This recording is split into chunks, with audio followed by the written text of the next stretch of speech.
मुझे इस दशा में देखकर माँ को कष्ट हो रहा है और पिताश्री भी व्याकुल हैं। उनकी व्याकुलता समाप्त कर दीजिए बस। अपने माता पिता की व्याकुलता दूर करना है। मेरी औषधि तुम्हें स्वस्थ कर देगी।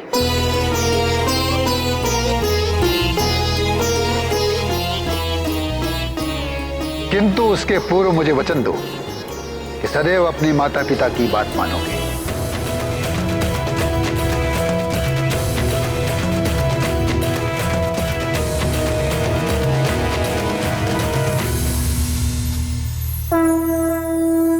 मैं वचन देता हूँ।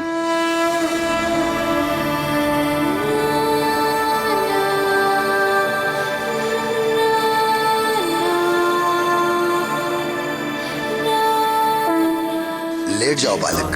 महाबली हनुमत की रुचिकर लीला राम भगत की। जय जय जय रघुनंदन राम, जय जय जय महाबली हनुमान। मूल ने हर लिया अंश का ताप, जटा के जल से करते उपचार। अद्भुत लीला शिव शक्ति की, हर लिया अंश का सब विकार। मात और पिता है भावुक, देख कर हनुमान आगट ताप।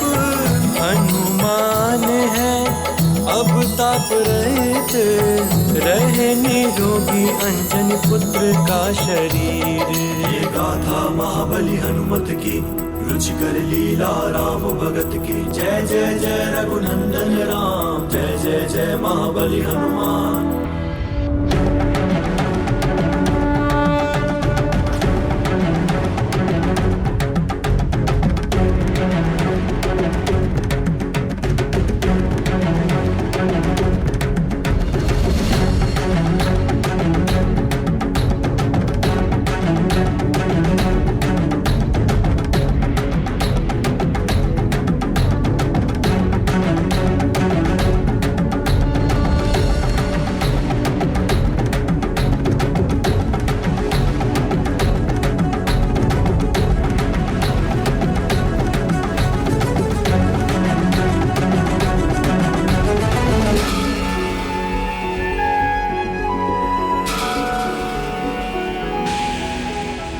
गौरी, कमंडल से जल ग्रहण कराओ बालक को।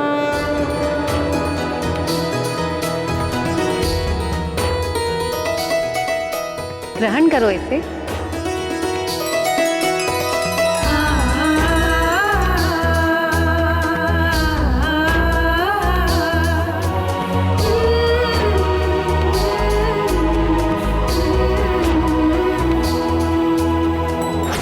कुछ नहीं होगा वैद्यराज, ये अग्नि ही उगलेगा।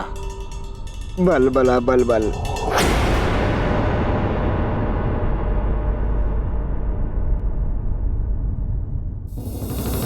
बच लो अतिबल, कहीं तुम ही न फंस जाओ। कहीं तुम्हें ही अग्नि लग गई तो।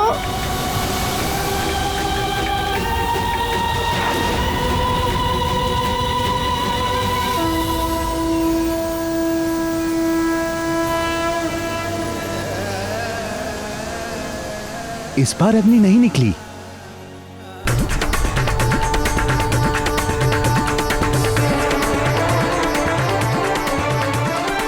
अग्नि बुझ गई, देह का ताप शांत हो गया। ताप शांत हो गया।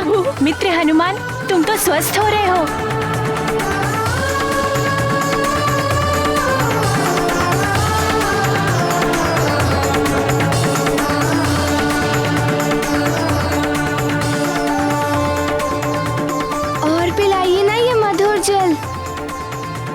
मैं शीघ्र ही स्वस्थ हो जाऊंगा, माँ की चिंता भी दूर हो जाएगी।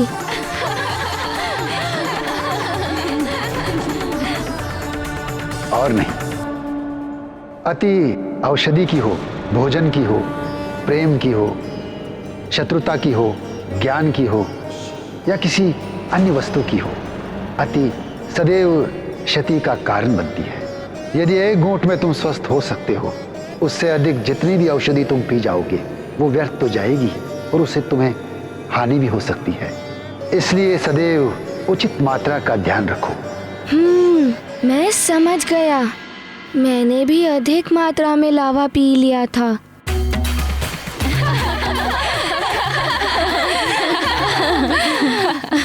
लावा कोई पीने का पदार्थ नहीं है बालक। गौरी, तनिक इसका ताप तो देखो। रुक जाइए।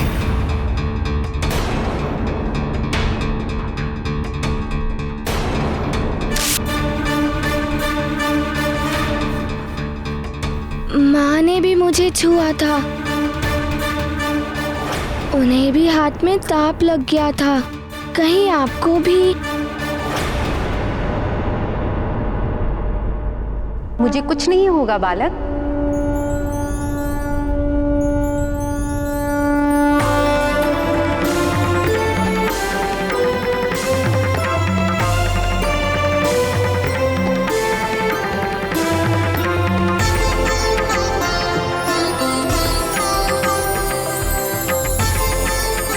मुझे कुछ नहीं हुआ ना? अब तुमने जो अपनी माँ को शपथ दी थी कि मुझे मत छूना, वो शपथ तोड़ दो।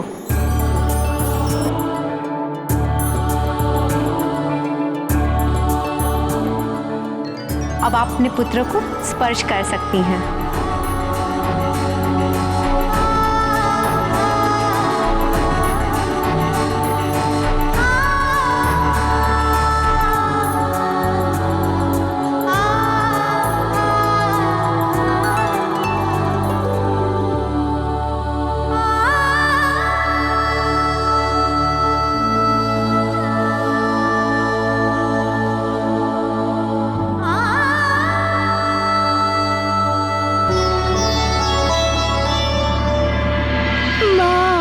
आपको कब से गले लगाना चाहता था।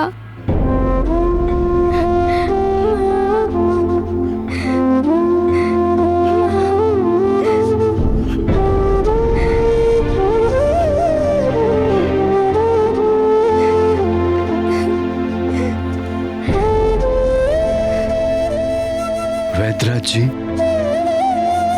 आप तो हमारे पुत्र को मृत्यु के मुख से खींच लाए हैं।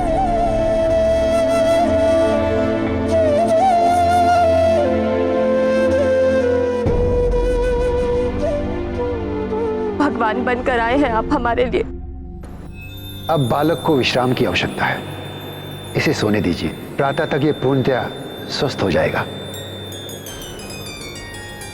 आपके लिए हम जो भी कर सकें वो कम होगा वैद्यराज जी। कृपया आज्ञा दें। हम क्या शुल्क देके आपको संतुष्ट कर सकते हैं? शुल्क भविष्य में कभी मांग लेंगे। अब हमें आज्ञा दीजिए। वैद्य जी, आपने हमारे हनुमान को जीवन दान देकर हमें भी नया जीवन दान दिया है। आपके शुल्क के लिए मैं अपने पल्लू में गांठ बांध लेती हूँ।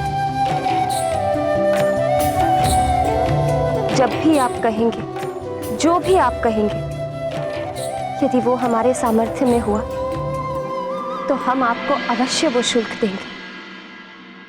आपका कल्याण हो।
क्या दृश्य था।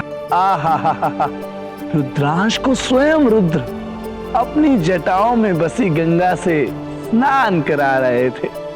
देवर्षि, पुण्य सलीला गंगा तो दैहिक, दैविक और भौतिक तीनों तापों का हरण करने वाली है।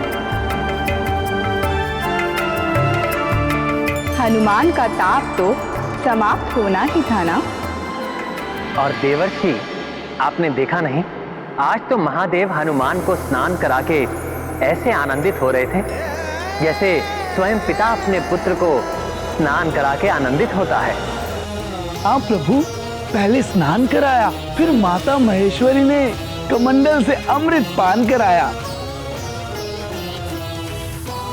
हनुमान, तुम्हारे जैसे भाग्य तो किसी के नहीं है। नारायण नारायण। माँ, वो दोनों मुझे देखे देखे से लग रहे थे और उन्होंने जो मुझे जल पिलाया वैसा तो मैंने आज तक नहीं पिया है। औषधि होगी पुत्र। माँ, वो शहद जैसा मीठा था, किंतु उन्हें कैसे ज्ञात हुआ कि मैंने आपको शपथ दी थी ना छूने के लिए।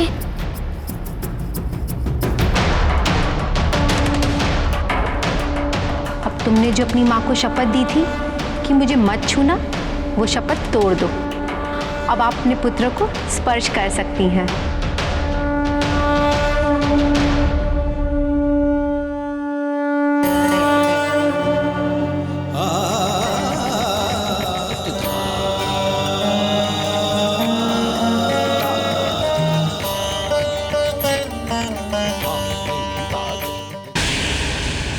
ओम कुज्जकु प्रभोवपि त्वं मंगल परिगद्यसे अमंगलम निहत्याशु सर्वदा यच्छ मंगलम स्वाहा स्वाहा।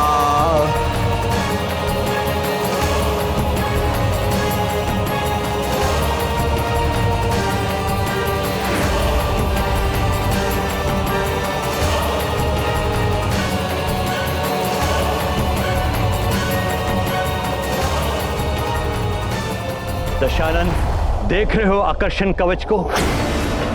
मेरे तपोबल ने प्रभाव दिखाना आरंभ कर दिया। हाँ गुरुदेव, देख रहा हूं।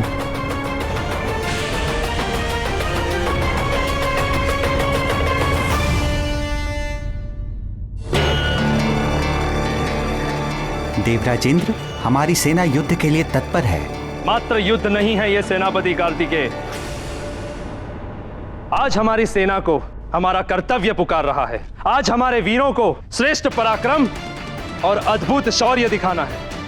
यदि हमें सृष्टि की रक्षा करनी है तो हर स्थिति में लंकेश रावण के इस यज्ञ का विध्वंस करना होगा।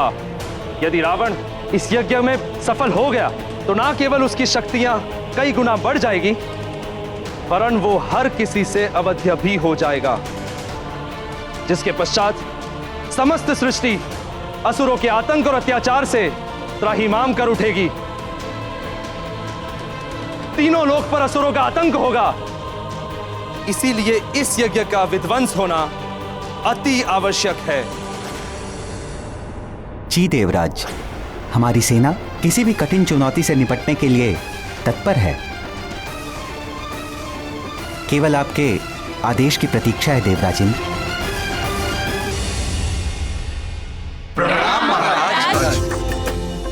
प्रजाजनों, आपको ये जान के प्रसन्नता होगी कि आपके युवराज हनुमान सकुशल हैं। उनका ताप अब पूर्णतः शांत हो चुका है।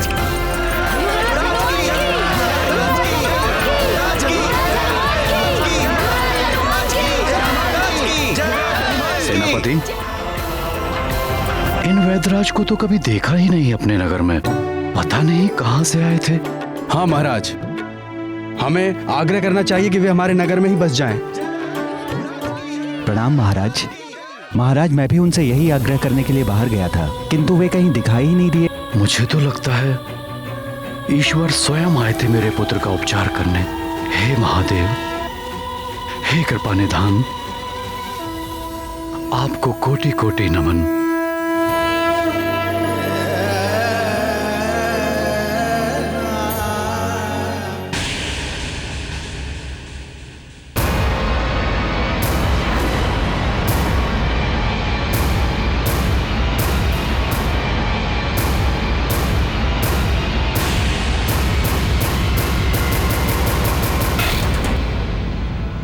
देवराज, आपका वाहन और आपका सारथी मातली आपकी सेवा में प्रस्तुत है। युद्ध क्षेत्र में आपकी रक्षा के लिए दृढ़ प्रतिज्ञ हूं मैं। मातली, मुझे तुम पर सबसे अधिक विश्वास है। तुम एक श्रेष्ठ सारथी तो हो ही, मेरे हित चिंतक भी हो। धर्मनिष्ठा और विश्वसनीयता में भी तुम श्रेष्ठ हो। आज युद्ध में हमारी ही विजय होगी।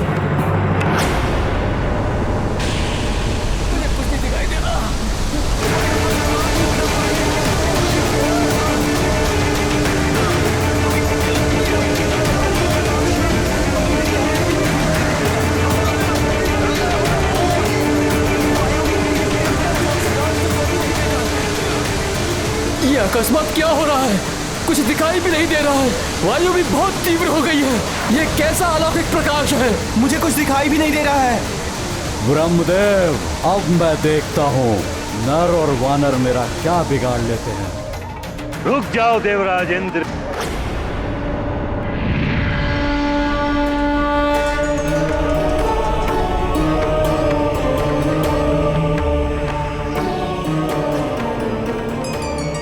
प्रणाम परमपिता ब्रह्मदेव, किंतु आप मुझे रावण का यज्ञ विध्वंस करने से क्यों रोक रहे हैं? देवराज, वो प्रयास करना ही व्यर्थ है जिसका असफल हो जाना निश्चित है। पराजय तो मिलेगी ही, हास्य के पात्र भी बनेंगे आप। रावण ने घोर तपस्या करके मुझसे वर मांगा था कि देवताओं से अवध्य रहेंगे, और मेरा वरदान कभी निष्फल नहीं होता। मात्र नर एवं वानर ही उनका वध कर सकते हैं। नर रूप में विष्णुदेव एवं वानर रूप में रुद्रांश का जन्म हो चुका है। मुझे तो यह सब ज्ञात है परमपिता, किंतु यदि रावण का यज्ञ सफल हो गया, उसका रक्षा कवच सिद्ध हो गया, तो वो नर और वानर के लिए भी अवध्य हो जाएगा। विधि के विधान को कोई नहीं बदल सकता। समय तो अपना कार्य करेगा ही। मेरा आपसे परामर्श ही नहीं, आदेश भी है कि आप रावण के हवन में विघ्न डालने का प्रयत्न भी ना करें। किंतु ब्रह्मदेव। देवराज, परमपिता ब्रह्मदेव उचित ही कह रहे हैं। लंका पर आक्रमण करने से आपको कोई लाभ नहीं होगा।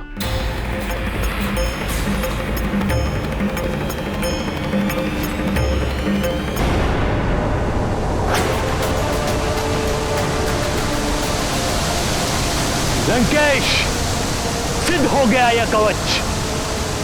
प्रसन्न हुए हम। गुरुदेव, आप महान हैं। प्रसन्न कर दिया आपने दशानन को।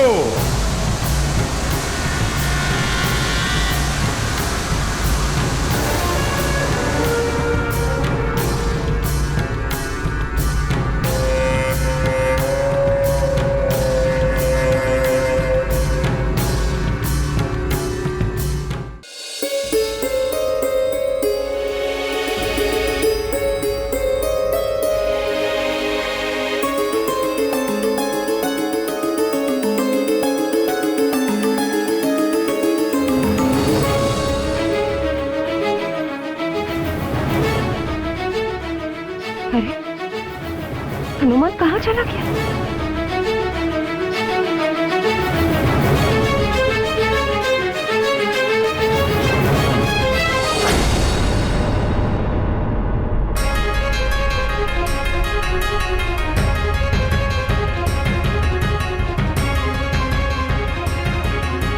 यदि तुमने कुछ अनुचित या बुरा कार्य किया, एक लाल माला इस खूंटी पर लटका दी जाएगी।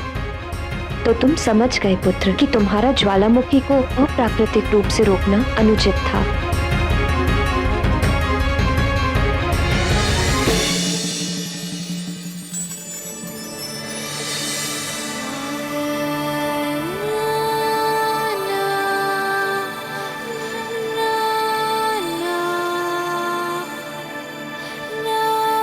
मुझे क्षमा कर दीजिए माँ, मुझसे बड़ी भूल हो गई। ये देखिए माँ, मैंने भूल स्वीकार करने वाली लाल माला खूंटी पर टांग दी है।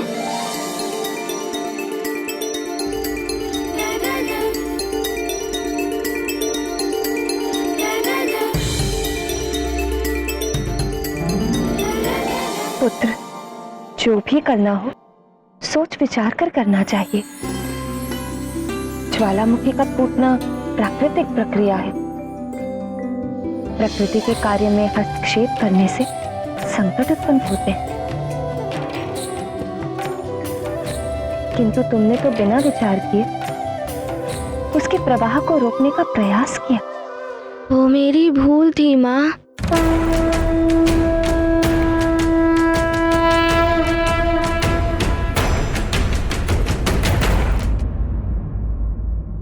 ध्यान रखना पुत्र, भविष्य में तुम्हारा कोई भी मित्र कहे या कोई और, अपने वरदानों की शक्ति का प्रयोग तब तक मत करना जब तक सच में उसकी आवश्यकता ना हो।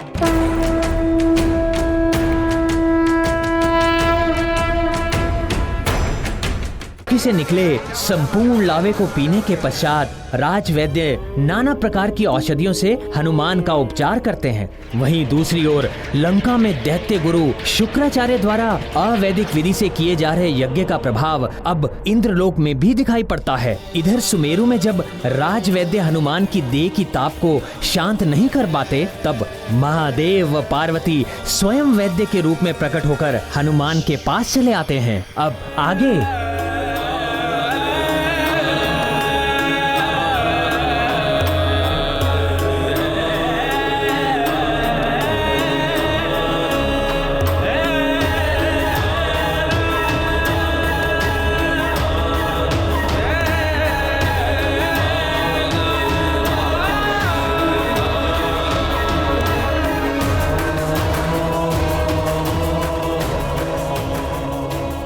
ये वैद्यराज जी तो देखे हुए से लग रहे हैं, किंतु समझ में नहीं आ रहा है कि कहाँ देखा है। दवा ही पी गए, भय नहीं लगा तुम्हें? तुम्हारे प्राण भी जा सकते थे। अब औषधि पीनी पड़ेगी तुम्हें। वैद्यराज जी, आप जैसी भी औषधि देंगे, मीठी या कड़वी, मैं पी लूंगा।